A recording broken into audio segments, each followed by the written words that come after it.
Hello everyone and welcome to my channel. आज का हमारा टॉपिक है ऑस्टियोमाइलाइटिस। ऑर्थो का टॉपिक है। Let's get started. ऑस्टियोमाइलाइटिस क्या होता है? ऑस्टियोमाइलाइटिस होता है बोन का इन्फेक्शन, और वो जो इन्फेक्शन है वो कौन कर रहा है? कोई भी माइक्रो ऑर्गेनिज्म कर रहा है। और वो जो माइक्रो ऑर्गेनिज्म होते हैं वो बेसिकली पायोजेनिक होते हैं, मीन्स पस फॉर्मिंग माइक्रो ऑर्गेनिजम्स होते हैं। ठीक है। इन्फेक्शन ऑफ बोन होता है ऑस्टियोमाइलाइटिस। ये जानने से पहले आपको थोड़ा सा एनाटमी का पढ़ना पड़ेगा। अगर आपने कभी, वैसे तो ध्यान से पढ़ा ही होगा अपने फर्स्ट ईयर में, ठीक है, नहीं पता फिर भी आप थोड़ा जान लीजिए। ये बोन का एक एंड बता रखा है, ठीक है। इधर डायफाइजिस है, ये मेटाफाइजिस है, ये एपिफाइजियल एंड प्लेट है एंड दिस इज एपिफाइजिस। ओके। जो मेटाफाइजिस होता है वहाँ पे आर्टरीज एंड वेन्स एक हेयर पिन अरेंजमेंट में होते हैं। Okay.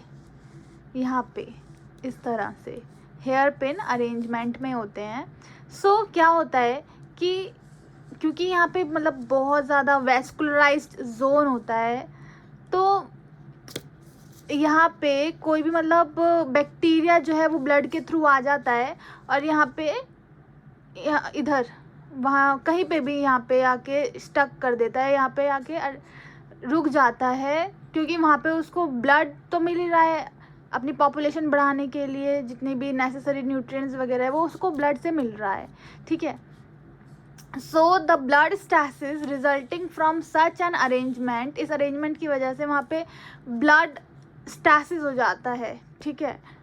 is probably responsible for the metaphysis being a favorable site for bacteria to settle and thus a common site for osteomyelitis। इसलिए ये जो मेटाफाइजिस का एरिया है वो बहुत ज़्यादा फेवरेबल और कॉमन साइट होता है ऑस्टियोमाइलाइटिस होने का।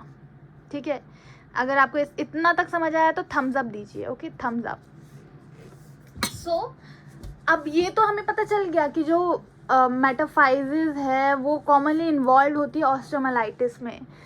और अब हमने देखा कि ऑस्टियोमाइलाइटिस क्या होता है, इन्फेक्शन ऑफ बोन होता है, तो कुछ ना कुछ इनका जो रिलेशन होगा वो इन्फेक्शन से रिलेटेड होगा, वो भी मेटाफाइजिस में। यू आर करेक्ट, ऐसा ही है। ठीक है। और ये है मेटाफाइजिस। तो दो टाइप की मेटाफाइजिस होती हैं। जब मेटाफाइजिस बोन के जो जॉइंट है उसके कैप्सूल के बाहर आ रही है मेटाफाइजिस, ये मेटाफाइजिस है। M for metaphysis, E for epiphysis, epiphysis and metaphysis. जब जॉइंट कैप्सूल के बाहर है मेटाफाइजिस तो उसको बोलते हैं एक्स्ट्रा आर्टिकुलर मेटाफाइजिस। और जब बोन के कैप्सूल के अंदर है, ठीक है, इसको बोलते हैं, देखो मेटाफाइजिस यहाँ पे अंदर है, एपिफाइजिस तो है ही, इसको बोलते हैं इंट्रा आर्टिकुलर मेटाफाइजिस। इंट्रा मीन्स अंदर and extra articular means articulation के बाहर। ठीक है। यहाँ पे ये बाहर है, तो अगर मेटाफाइजिस में आपका इन्फेक्शन होता है तो इजीली जॉइंट तक नहीं जाएगा, क्योंकि यहाँ पे कैप्सूल ने उसको बांध रखा है, तो थोड़ा इजीली नहीं जाएगा। लेकिन यहाँ पे क्या होगा, यहाँ पे ऐसा होगा कि अगर मेटाफाइजिस ने इन्फेक्शन पकड़ा, ठीक है, वो इजीली जॉइंट तक चला जाएगा। इसलिए ये जानना आपके लिए बहुत ज़्यादा इंपॉर्टेंट है कि एक्स्ट्रा आर्टिकुलर मेटाफाइजिस क्या है और इंट्रा आर्टिकुलर मेटाफाइजिस क्या है। ओके। अभी तक समझ आया आपको? जो एनाटमी हमने अभी तक रिवाइज की। अब हम जानेंगे कि टाइप्स ऑफ ऑस्टियोमाइलाइटिस। ऑस्टियोमाइलाइटिस के दो टाइप्स होते हैं main, acute osteomyelitis and chronic osteomyelitis. Acute and chronic. Acute के जो सब टाइप्स हैं वो है प्राइमरी एंड सेकेंडरी। एक्यूट में भी दो सब टाइप्स है, प्राइमरी एंड सेकेंडरी। प्राइमरी क्यों होता है? प्राइमरी मीन्स जब भी हेमेटोजीनस कॉज होता है, इसमें ब्लड स्ट्रीम के थ्रू बैक्टीरिया आया, वहाँ से इन्फेक्शन उन्होंने मेटाफाइजिस में करना चालू कर दिया। ब्लड स्ट्रीम के थ्रू आ रहा है, हेमेटोजीनस है, उसको बोलते हैं प्राइमरी। सेकेंडरी कब होगा? कोई भी फ्रैक्चर है जो ओपन फ्रैक्चर है और या फिर बोन ऑपरेशन हुआ है, तो मीन्स डायरेक्ट बाहर से आ रहा है, अंदर से ब्लड के थ्रू नहीं आ पा रहा है, ये सेकेंडरी में आएगा आपका। ठीक है। ओपन फ्रैक्चर या फिर बोन ऑपरेशन के थ्रू जब आ रहा है so that is secondary. And chronic की बात करें, क्रोनिक ऑस्टियोमाइलाइटिस 3 टाइप्स होते हैं इसके मेनली। क्रोनिक जो होगा वो पायोजेनिक ऑस्टियोमाइलाइटिस होगा बेसिकली, ठीक है, मीन्स वहाँ पे पस फॉर्मिंग हो रही होगी। सो मतलब ज़्यादातर देखा जाएगा कि वहाँ पे पस फॉर्म हो रही है, so that will come in chronic osteomyelitis. So chronic osteomyelitis के भी 3 सब टाइप्स हैं। एक तो क्रोनिक है जो कि एक्यूट के बाद जो हो रहा है वो वाला क्रोनिक है। So secondary to acute osteomyelitis, acute osteomyelitis के होने मतलब उसके होने के बाद वाला जो ऑस्टियोमाइलाइटिस है उसको क्रोनिक बोल रहे हैं, मीन्स उसके बाद हो रहा है ये, ठीक है। दूसरा है Garre's osteomyelitis and third is Brodie's abscess.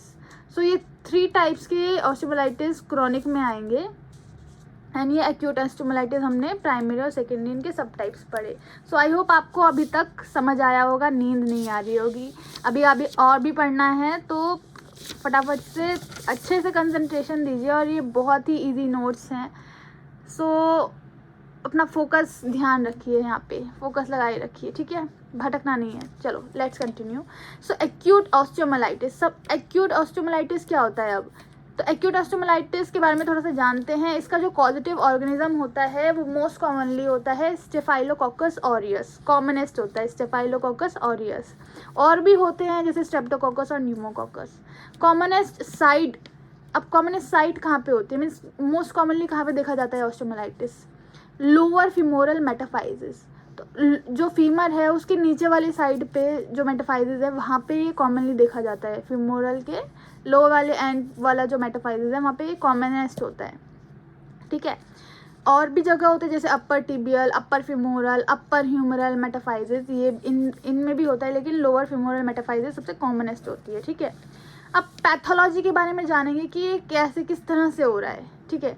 So pathology में सबसे पहले बैक्टीरिया आया होस्ट बोन में, मीन्स जिस बोन को वो अफेक्ट कर रहा है, सो उस बोन में आया बैक्टीरिया। देन वहाँ पे इन्फ्लेमेटरी रिएक्शन उसने कॉज की, बैक्टीरिया आया होस्ट बोन में, होस्ट बोन ने फिर उसके जो सेल्स हैं वहाँ पे आए और उन्होंने इन्फ्लेमेटरी रिएक्शन कॉज किया वहाँ पे। फिर उसकी वजह से बोन डिस्ट्रक्शन हो रहा है and production of inflammatory exudates and cells.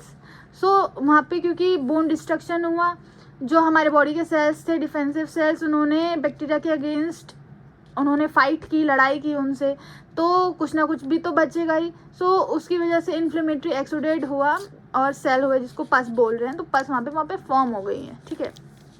सो इतना हुआ, बैक्टीरिया आया होस्ट बोन ने क्या किया, इन्फ्लेमेटरी रिएक्शंस किए, उनके सेल्स ने आपस में लड़े बैक्टीरिया से, सो वहाँ पे पस फॉर्म हो गई। अब ये जो पस है, पस 3 टाइप से स्प्रेड हो सकती है, एक बोन से, ठीक है। सो बेसिकली मैं यहाँ से जो हमने पढ़ा था, ठीक है, मेटाफाइजिस से।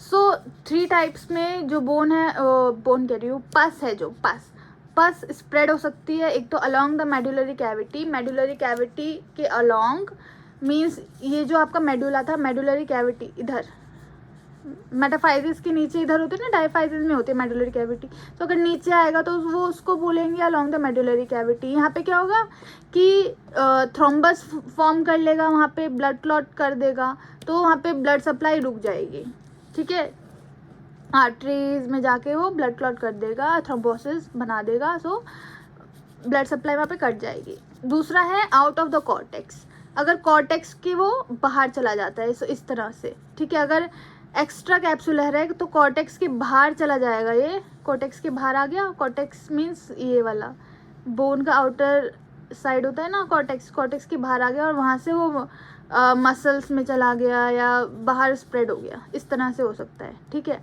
And third option is in other direction. So in other direction में क्या होगा, अगर इंट्रा कैप्सुलर है तो कैप्सूल के अंदर है अगर, तो मेटाफाइजिस इधर आ जाएगा, तो इधर से जॉइंट जो है वहाँ पे वो स्प्रेड हो सकता है। सो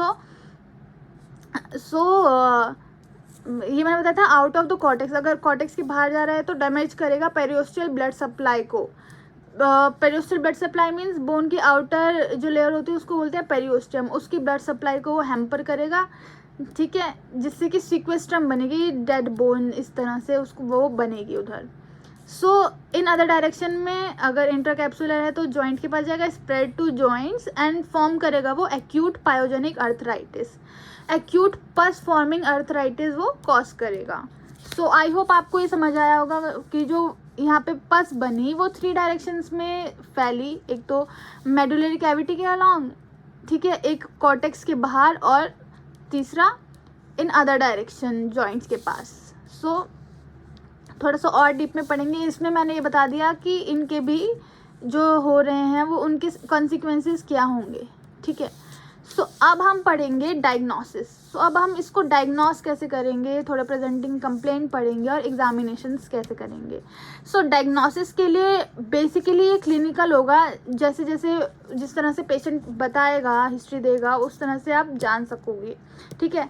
और ये चाइल्डहुड की डिजीज़ है, बचपन में ही देखी जाएगी। मोर कॉमन होती है बॉयज़ में ज़्यादातर देखा जाता है गर्ल्स के कंपैरिजन में। क्यों? क्योंकि जो बॉयज़ होते हैं वो ज़्यादा गेम्स वगैरह खेलते हैं, सो वो उनको इंजरी होने के चांसेस ज़्यादा होते हैं, इस वजह से बॉयज़ में ज़्यादा देखा जाता है। प्रेजेंटिंग कंप्लेंट क्या होगी, तो एक्यूट ऑनसेट ऑफ पेन होगा, मींस पेन जल्दी से आ जाएगा और स्वेलिंग होगी वहाँ पे, और उसके साथ साथ हो सकता है कि सिस्टमिक फीचर्स आ सकते हैं, जैसे फीवर आ गया, ठीक है, इस तरह से हो सकता है। और एपिसोड ऑफ इंजरी देगा कि मतलब चोट लगी है, जो चाइल्ड है उसके कहीं ना कहीं चोट ज़रूर लगी है, इस तरह से वो एक वो देगा आपका कि एपिसोड ऑफ इंजरी मीन्स एक हिस्ट्री देगा कि लगी थी वहाँ पे चोट। So primary focus of infection elsewhere in the body. तो और ऐसा भी हो सकता है कि इंजरी भी हो रही है एक तो, और दूसरा कहीं ना कहीं इन्फेक्शन हो रहा है बॉडी में, जैसे टॉन्सिलाइटिस हो गया, मीन्स टॉन्सिल्स हो गए, या स्किन में कोई इन्फेक्शन हो रहा है। सो इस तरह से इन्फेक्शन भी वो प्रेजेंट हो सकता है, ठीक है। तो ये प्रेजेंटिंग कंप्लेंट होगी चाइल्ड की। सो एग्जामिनेशन कैसे करेंगे, अब एग्जामिनेशन में क्या होगा, जो चाइल्ड होगा उसको फीवर आ रहा होगा, फीवर होगा, डिहाइड्रेटेड होगा, इन्फ्लेमेशंस के साइन होंगे जैसे रेडनेस, हीट, और ये सब कहाँ होगा, ये सब होगा मेटाफाइसिस में, लोकलाइज टू मेटाफाइसिस, मेटाफाइसिस के ही आसपास ये कुछ सही ये सब हो रहा होगा, ठीक है। नेक्स्ट इज लेटर स्टेज में कैसे दिखेगा, लेटर स्टेज में एब्सेस दिखेगी। एब्सेस कहाँ प्रेजेंट हो सकती है, मसल्स में प्रेजेंट हो सकती है ना, या तो मसल्स में प्रेजेंट हो सकती है, या फिर सबक्यूटेनियस प्लेन में, स्किन के आसपास, इस तरह से प्रेजेंट हो सकती है।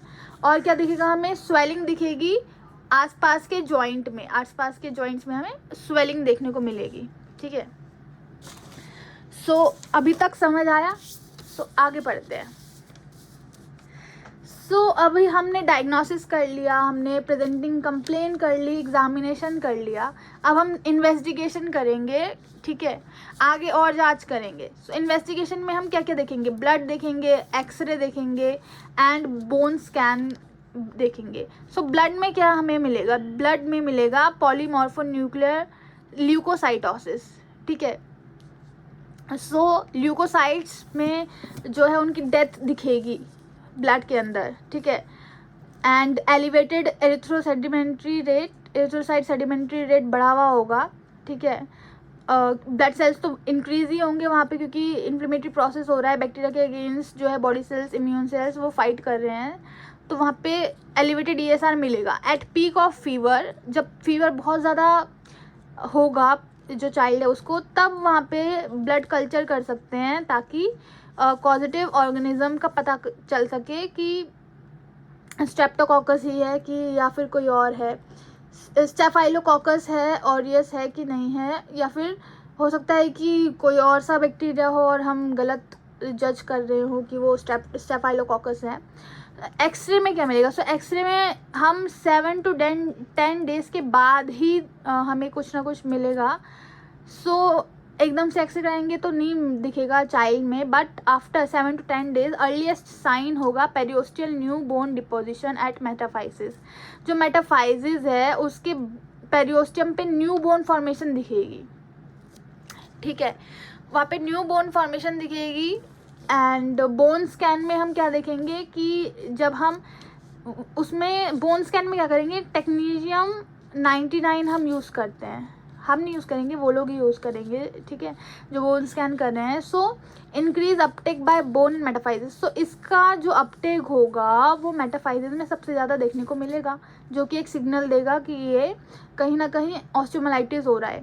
सो अगर ये पॉजिटिव है तो चेंजेस आ जाएंगे अब एक्सरे में, और ये इंडिकेट करेगा अर्ली केस, जहाँ पे डायग्नोसिस कहीं ना कहीं डाउट में होगा, ठीक है, diagnosis in still doubt, but कहीं ना कहीं ये अर्ली इंडिकेशंस दे देगा bone scan.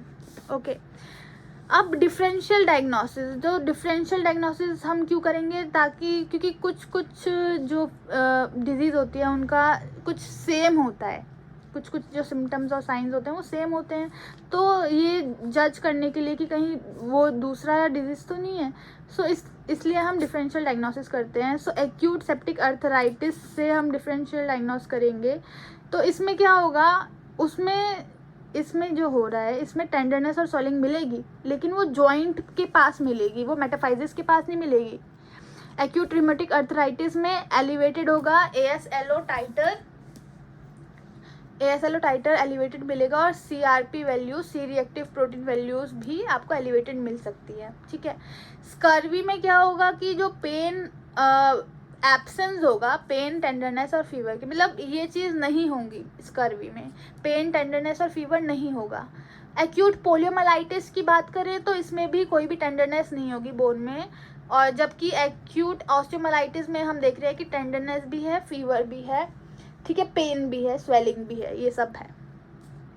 Any history of trauma, particularly in children, must be thoroughly questioned. अगर कोई भी बच्चे को चोट लगी है, particularly children को, so it must be thoroughly questioned. आपको सामने से पूछना है कि क्या लगी थी चोट, so वो फिर हिस्ट्री देंगे कि अच्छा हाँ ऐसे ऐसे हुआ था, फिर तो आपको और अच्छे से आ जाएगा कि कंफर्म हो जाता है कि अच्छा हाँ यही था। सो अब हम ट्रीटमेंट की बात करेंगे।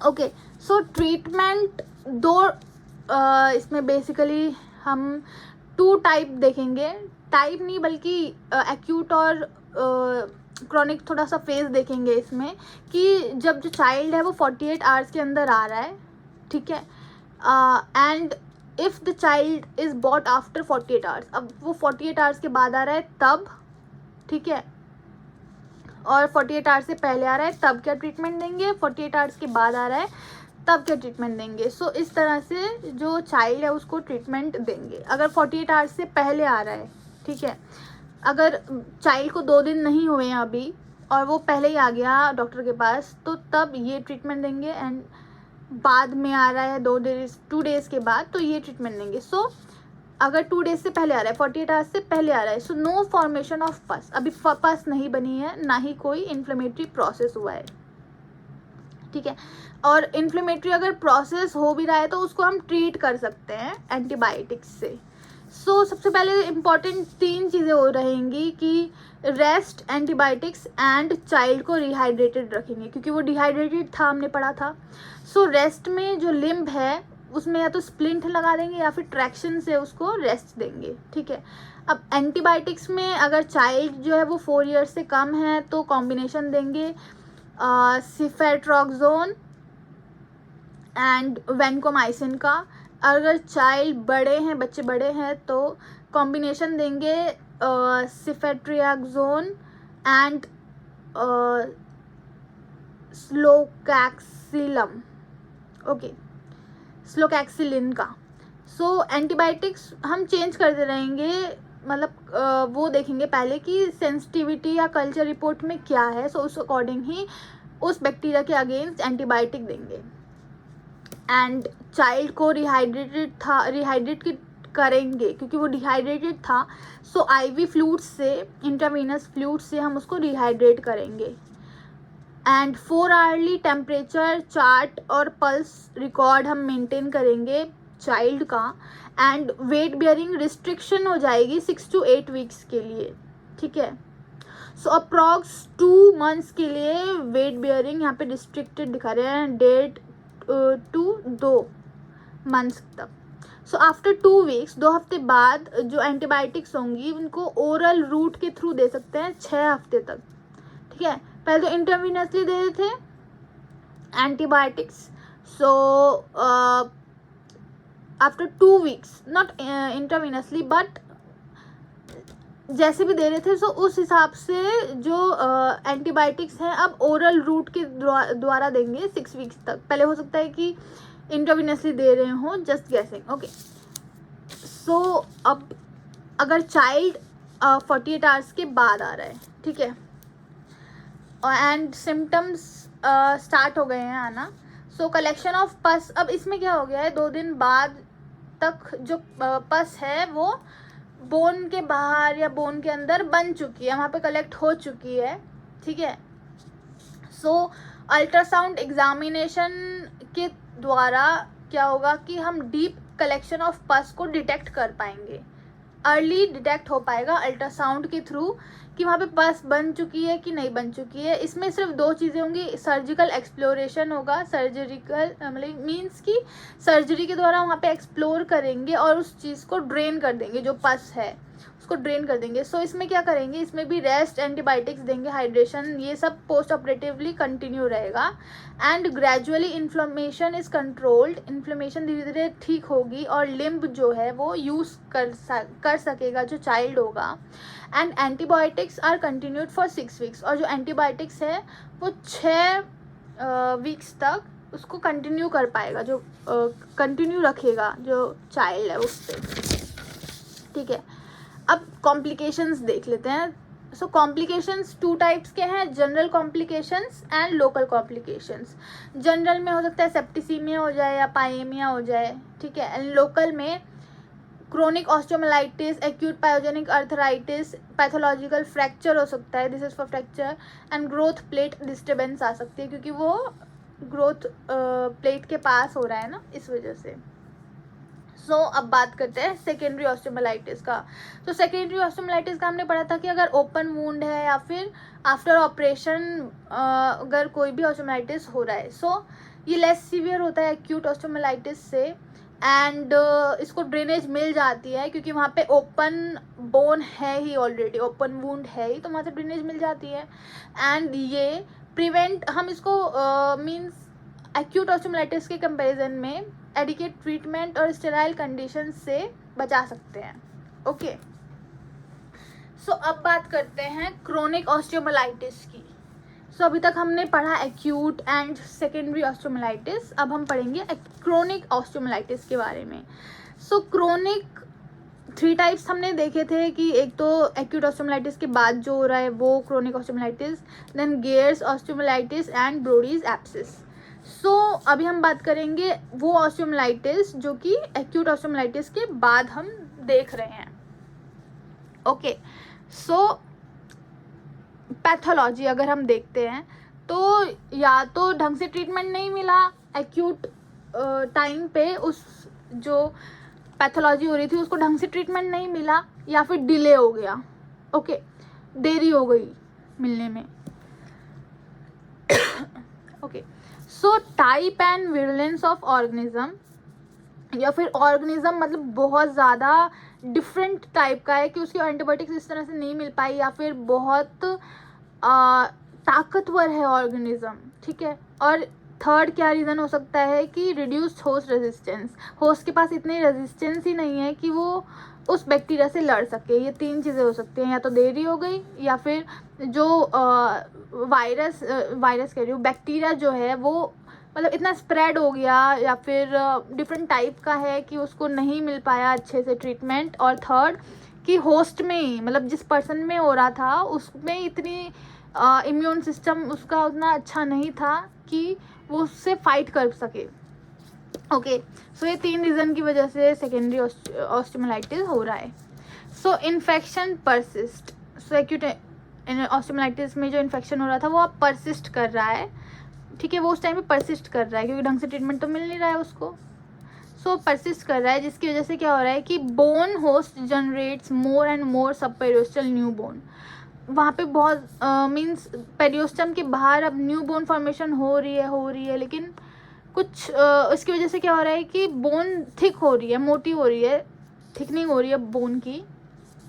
एंड ऑस्टियोमाइलाइटिक बोन जो है अब वो इरेगुलर फैशन में आ चुकी है। अब उसका कोई प्रॉपर नहीं है, वो इरेगुलर हो चुकी है, कहीं से खोखली हो गई है बोन, कहीं से इरेगुलर इस तरह से हो गई है, ठीक है।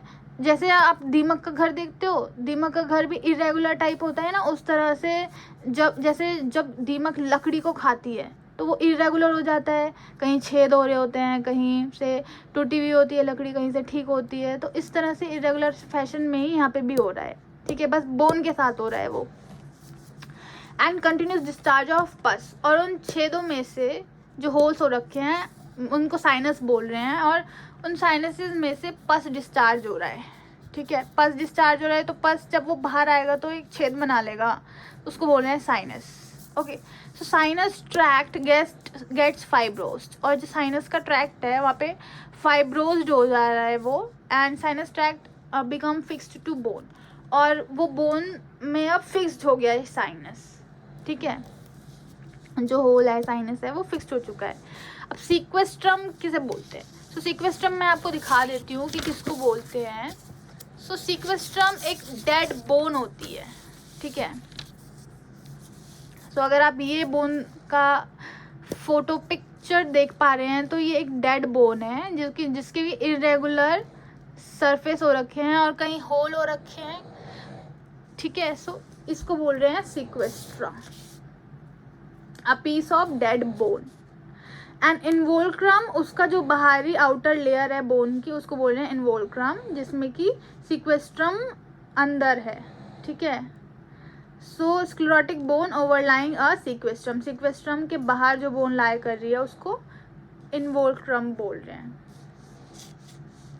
अब जो सेकेंडरी ऑस्टियोमाइलाइटिस, जो क्रोनिक ऑस्टियोमाइलाइटिस है जो कि एक्यूट की वजह से हो रहा है, उसका थोड़ा सा हम diagnosis, presenting complaint and examination पढ़ेंगे। ओके, सो इसमें क्या होगा कि वही क्लिनिकली हमें पता चल जाएगा कि चाइल्ड को कहीं ना कहीं ऑस्टियोमाइलाइटिस के सिम्टम्स हो रहे हैं, एंड रेडियोलॉजिकली हम जानेंगे। देन डिजीज़ जो है वो बचपन से ही बिगिन हो जाएगी, शुरुआत बचपन से होगी, लेकिन अभी तक उसके सिम्टम्स आ रहे हैं, या ये आपको हिस्ट्री से पता चल जाएगा, ठीक है। And present later, disease begins in childhood and present letter.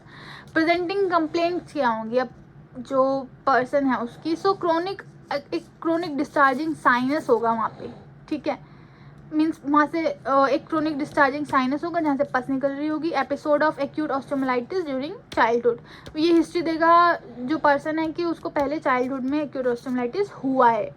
And sinus जो था वो हील हो जाता है, रिकवर हो जाता है कुछ छोटे छोटे टाइम पीरियड के लिए, लेकिन फिर दोबारा हो गया, मीन्स ठीक हुआ, साइनस हील हुआ, लेकिन फिर दोबारा हो गया, फिर ठीक हुआ, फिर दोबारा हो गया, इस तरह से चल रहा है यहाँ पे। एंड क्वालिटी ऑफ डिस्चार्ज, जो सीरोप्यूरिलेंट था अब वो थिक हो चुका है, पहले वो पानी की तरह था बस, लेकिन अब गाढ़ा हो चुका है, ठीक है। सो जैसे कस्टर्ड होता है उस तरह से थिक हो चुका है, पहले वो वाटर जैसा था अब वो थिक हो गया।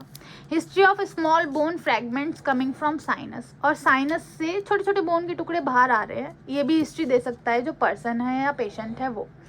एंड जब ये चीज़ हो रही है इस टाइम पे पेन एंड फीवर उस पर्सन को हो रहा है, ये भी वो कंप्लेंट देगा। अब एग्जामिनेशन हम कैसे करेंगे? क्रोनिक डिस्चार्जिंग साइनस होगा, थिक इरेगुलर बोन होगी, टेंडरनेस होगी डीप पाल्पेशन पे, डीप अगर पाल्पेट करेंगे तो टेंडरनेस वहाँ पे मौजूद होगी। एंड एडजेसेंट जॉइंट स्टिफ हो सकता है, साथ वाला जो जॉइंट है वहाँ पे स्टिफनेस हो सकती है, ठीक है। सो इस तरह से आप एग्जामिन करेंगे, ठीक है। आगे बढ़ते हैं। सो अभी हमने डायग्नोसिस किया, प्रेजेंटिंग कंप्लेंट्स देखी क्या करेगा पेशेंट, और एग्जामिनेशन देखा। अब हम थोड़ा इन्वेस्टिगेशन के पास आते हैं। सो इन्वेस्टिगेशन क्या होगा? सो इन्वेस्टिगेशन में हम देखेंगे कि रेडियोलॉजिकल एग्जामिनेशन हम करेंगे, साइनोग्राम लेंगे, सीटी स्कैन और एमआरआई करेंगे, ब्लड टेस्ट करेंगे एंड पस कल्चर करेंगे। रेडियोलॉजिकल एग्जामिनेशन में हमें क्या दिखेगा कि बोन की थिकनिंग हो रही है और इरेगुलरिटी हो रही है, पैची स्क्लेरोसिस है वहाँ पे, बोन कैविटी बन चुकी है, सीक्वेस्ट्रम है वहाँ पे, मीन्स डेड बोन है वहाँ पे, इन्वोल्क्रम है एंड क्लोके है, मे बी विजिबल, ये सब दिख रहा है वहाँ पे, ठीक है।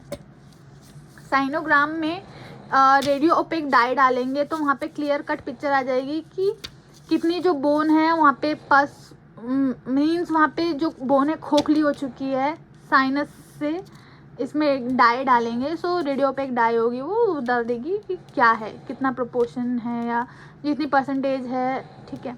सो सीटी स्कैन एंड एमआरआई करवाएंगे, उसमें भी क्लियर कट आ जाएगा। ब्लड में ESR नॉर्मल होगा या माइल्डली एलिवेटेड हो सकता है। सो ब्लड अभी उतना कुछ ज़्यादा इम्पोर्टेंट नहीं है यहाँ पे।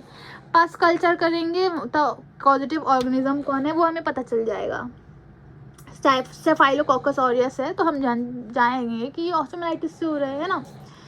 Okay, so next is differential diagnosis. इसमें डिफरेंशियल डायग्नोसिस के लिए हम tubercular osteomyelitis, soft tissue infection, ईविंग sarcoma, इनसे हम डिफरेंशियली डायग्नोस करेंगे।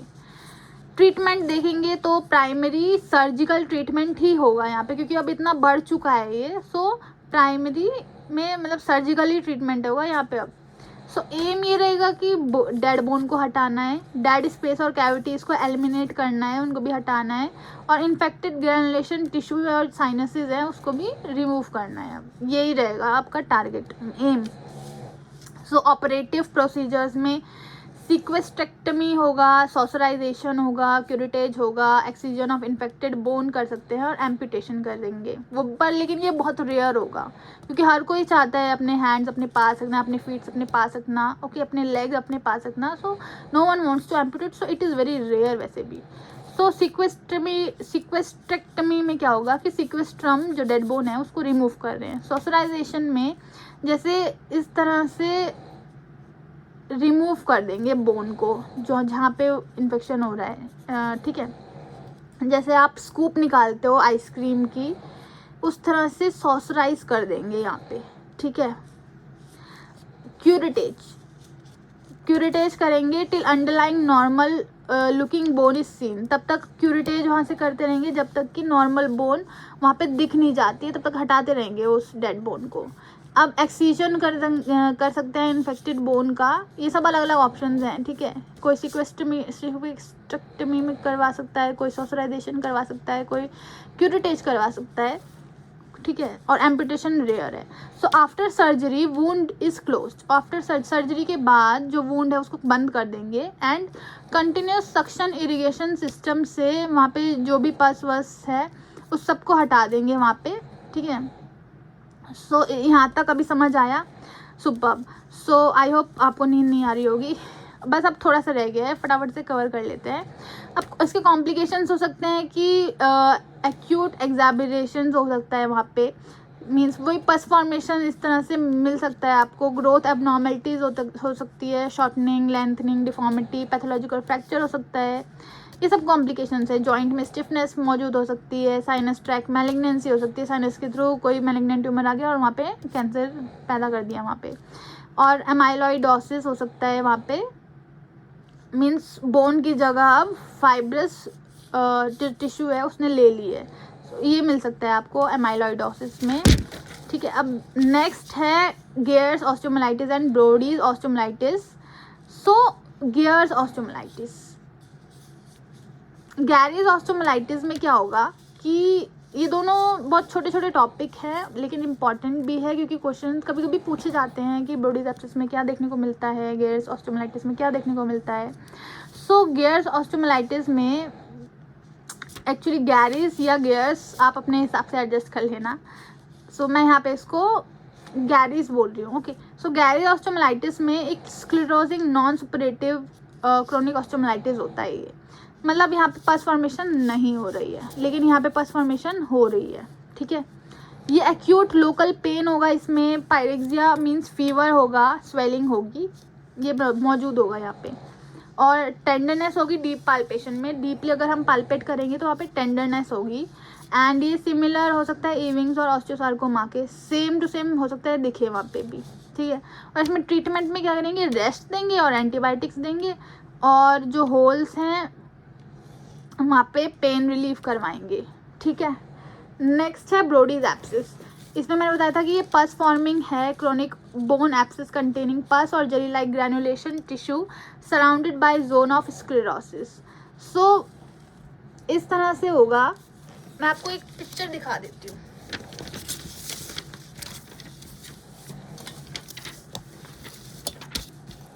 सो इस तरह से ब्रोडीज एब्सिस होगी कि यहाँ पे मेटाफाइजिस में ही पास हो रही है, लेकिन उसके बाहर एक स्क्लेरोटिक मार्जिन है, ठीक है। सो इस तरह से ब्रोडीज एब्सिस जो है वो दिखेगी। और इसके क्लिनिकल फीचर्स में यही है कि 11 to 20 ईयर्स ऑफ एज होगी जो चाइल्ड है उसकी, और कॉमन साइट होगी अपर एंड ऑफ टिबिया के अपर एंड में, लोअर एंड ऑफ फीमर, और डीप बोरिंग पेन होगा ये। ट्रीटमेंट में सर्जिकल इवैक्यूलेशन करवा देंगे, क्यूरेटाज हो जाएगा, और एंटीबायोटिक कवर के अंडर होगा ये, ठीक है। एंड कैविटी अगर लार्ज है तो बोन के चिप्स वहाँ पे पैक कर देंगे। अब एक छोटा सा टाइप है सैल्मोनेला ऑस्टियोमाइलिटिस का, जो कभी कभी पूछा जाता है कि एमसीक्यूज में, बेसिकली एमपीटी एमसीक्यूज में, कि जो ऑस्टियोमाइलिटिस है जो कि रिलेटेड है सिकल सेल एनीमिया से या फिर टाइफॉइड फीवर से, उसमें जो कॉजेटिव ऑर्गेनिज्म है वो कौन है। सो यहाँ पे Salmonella is responsible, not Staphylococcus aureus. Okay, so इसमें क्या होगा, सब एक्यूट टाइप ऑफ ऑस्टियोमाइलिटिस होगा। ये एक सब एक्यूट टाइप है, ना तो एक्यूट है ना ही क्रॉनिक, सब एक्यूट है, और टाइफाइड फीवर के बाद ये होता है। एंड यूजुअली अगर in ulna, tibia and vertebra, इनमें देखा जाता है usually. And often multiple bones are affected, multiple bones इसमें अफेक्ट होती हैं। रेडियोलॉजिकल फीचर में देखा जाएगा डायफाइजियल स्क्लेरोसिस, इसमें डायफाइसिस पे स्क्लेरोसिस देखा जाएगा। एंड ये उन बच्चों में ज़्यादा देखा जाता है जिनको सिकल सेल एनीमिया की डिजीज़ होती है, ठीक है। So it is related with typhoid fever and sickle cell anaemia, salmonella osteomyelitis. So I hope आपको जो टाइफॉइड कह रही हूँ जो ऑस्टियोमाइलिटिस है, ये टॉपिक आपको समझ आया होगा। ऑस्टियोमाइलिटिस की थोड़ी सी अनाटमी थोड़ी क्लियर हुई होगी, ठीक है। एंड इसके टाइप्स आपको समझ आए होंगे। हमने पढ़ा ऑस्टियोमाइलिटिस के बारे में, थोड़ा सा अनाटमी का देखा, metaphysis of long bone, hair pin arrangement, extra articular, intra articular metaphysis, ये देखा हमने ऑस्टियोमाइलिटिस के टाइप्स देखे, एक्यूट एंड क्रॉनिक। एक्यूट में प्राइमरी, सेकेंडरी, क्रॉनिक में भी chronic Garre's osteomyelitis and Brodie's abscess, ठीक है। फिर हमने एक्यूट ऑस्टियोमाइलिटिस में कॉजेटिव ऑर्गेनिज्म देखा, कॉमन साइट देखी, पैथोलॉजी देखी उसकी कैसे हो रहा है, स्प्रेड ऑफ पस देखा कि मेटाफाइजिस के थ्रू पस जो है वो कहाँ किस तरह से फैल रहा है। फिर डायग्नोसिस देखा, प्रेजेंटिंग कंप्लेंट्स देखी, एग्जामिनेशन देखा, ठीक है। देन हमने इन्वेस्टिगेशन देखी, ब्लड में, एक्सरे में, बोन स्कैन में, डिफरेंशियल डायग्नोसिस देखा, ट्रीटमेंट देखा, अगर 48 आवर्स के अंदर आ रहा है चाइल्ड एंड 48 आवर्स के बाद आ रहा है तब क्या क्या करवाएंगे, इस तरह से, ठीक है। देन फिर कॉम्प्लिकेशंस देखे, general and local. Then secondary osteomyelitis देखा, देन क्रोनिक ऑस्टियोमाइलिटिस देखा, उसके टाइप्स देखे, secondary to acute osteomyelitis, then pathology, diagnosis, presenting complaint, examination, हमने ये सब कवर किया, ओके। फिर हमने देखा कि इन्वेस्टिगेशन में क्या आ रहा है, देन डिफरेंशियल डायग्नोसिस, ट्रीटमेंट देखा हमने, एम क्या रहेगा हमारे, ऑपरेटिव प्रोसीजर्स, कॉम्प्लिकेशंस देखे।